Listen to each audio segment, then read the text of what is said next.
రొయ్యల పులుసు తిన్నందుకే అంత విశ్వాసం చూపిస్తావు. ఒక్కసారి రోజమ్మ పెట్టిన రొయ్యల పులుసుకి నిన్ను మోసినందుకు 2009లో నిన్ను పల్లకీలో మోసి పార్లమెంట్లో పంపించినందుకు మా పాలమూరు జిల్లాకి ఏం చేసినావు? పార్లమెంట్లో నోరు లేకపోయినా, పార్లమూరులో ఊరు లేకపోయినా నిన్ను పార్లమెంటు సభ్యుడిగా మేము ఎన్నుకొని నీకు రాజకీయ భిక్ష పెడితే మా పాలమూరు ఎండబెడతావు, మా కల్వకుర్తి ఎడారిగా మారుతుంది, మా భీమా నెట్టంపాడు కోయిల్ సాగర్, మా నారాయణపేట కోడంగల్ లిఫ్ట్ ఇరిగేషన్ని ఎక్కడికక్కడ పడవ పెడతావా?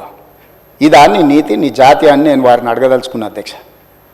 అందుకే అధ్యక్ష ఇవాళ జూరాల నుంచి నీళ్లు తీసుకొని ఉంటే శ్రీశైలం వెనుక జలాలను మనం తీసుకోవాలన్న కుట్ర కేవలం కాంట్రాక్టర్ల కమిషన్ల కక్కుర్తిపడి అమ్ముడు పోకపోయిన ఉంటే ఇవాళ బాజాప్తా రోజుకు 5-6 టీఎంసీలు ఇక్కడ నుంచి మనం తరలించుకుంటే రాయలసీమ కాదు ఆంధ్రప్రదేశ్లో ఎవరున్నా గిలగిలలాడి మన ముందల మొకరిల్లేవాళ్ళు.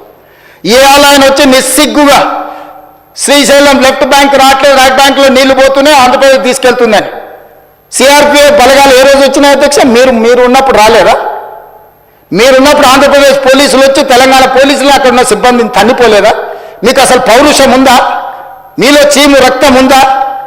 ఆంధ్రప్రదేశ్ నుంచి పోలీస్ సిబ్బంది వచ్చి తెలంగాణ సిబ్బందిని తన్నిపోతే కూడా సిగ్గు లేకుండా ఫామ్ హౌస్లో పండుకున్న మీరు ముఖ్యమంత్రి, మీరు ప్రభుత్వం ఉన్నప్పుడు సిఆర్పిఎఫ్ బలగాలు తిష్ట వేస్తే నాగార్జున సాగర్ ప్రాజెక్టు మీద మన్ను తిన్న పాముల్లాక ఉన్న మీరు ఈరోజు మమ్మల్ని తప్పుపట్టి మీరు చేసిన పాపాలు అన్నిటిని మా నెత్తి మీద నెట్టేసి నోరు ఉంది కదా అని వాగి మమ్మల్ని తప్పుపట్టాలనుకుంటున్నారా? ఇదేనా మీ 10 ఏళ్ళ అనుభవం? ఈ అనుభవంతోనేనా మీరు మమ్మల్ని అందరినీ ప్రజల్ని మోసం చేసినట్టు సభలో కూడా సభను తప్పుదోవ పట్టించాలని ఆలోచన చేసేదని నేను అడుగుతున్నా అధ్యక్ష.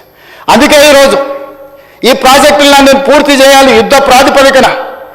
మీరు అప్పులు తప్పులు చేసి ఇక్కడ కొంప ముంచిపోతే కూడా దాన్ని చక్కదిద్దుకుంటూ ఒకటొకటిగా పరిష్కరించుకుంటూ ఆ ప్రాజెక్టులను ఎట్లయినా పూర్తి చేయాలని నిన్న మొన్న సీతారామ సాగర్లో మా తుమ్మల నాగేశ్వరరావు గారు, మా ఉత్తమ్ కుమార్ రెడ్డి గారు, ఆ జిల్లా మంత్రులందరూ కష్టపడి అక్కడ ప్రాజెక్టులను ఒక కొలికి తెచ్చే ప్రయత్నం చేస్తారు. పాలమూరు రంగారెడ్డి ఎత్తిపోతలను చేయాలనుకుంటున్నాం. శ్రీశైలం లెఫ్ట్ బ్యాంక్ కెనాల్ని మేము వచ్చిన తర్వాత 10 ఏళ్ళు నువ్వు పడవ పెడితే మళ్ళీ ప్రారంభించినాం. అనుకోకుండా ఒక ప్రమాదం జరిగింది అధ్యక్ష. ప్రమాదం జరిగి ప్రజలు చచ్చిపోతే, అక్కడ ఉన్న కార్మికులు చచ్చిపోతే సానుభూతి చూపించాలి, కుటుంబాలను ఆదుకోవాలి, కుటుంబాలను పరామర్శించాలి. కానీ పైశాచిక ఆనందం ఏంది అధ్యక్ష? ఎవరు చచ్చిపోయినా తండ్రి కొడుకు మామ అల్లుళ్ళు కలిసి డాన్సులు చేస్తారు అధ్యక్ష. పంట ఎండిపోతే కథం, అసలు వాళ్ళ పైశాచిక ఆనందానికి పరాకాష్ట అయిపోయింది అధ్యక్ష. ఎక్కడ ఏ ప్రమాదం జరిగి తెలంగాణ ప్రజలకు నష్టం జరిగినా, తెలంగాణ రైతుల పంటలు ఎండిపోయినా,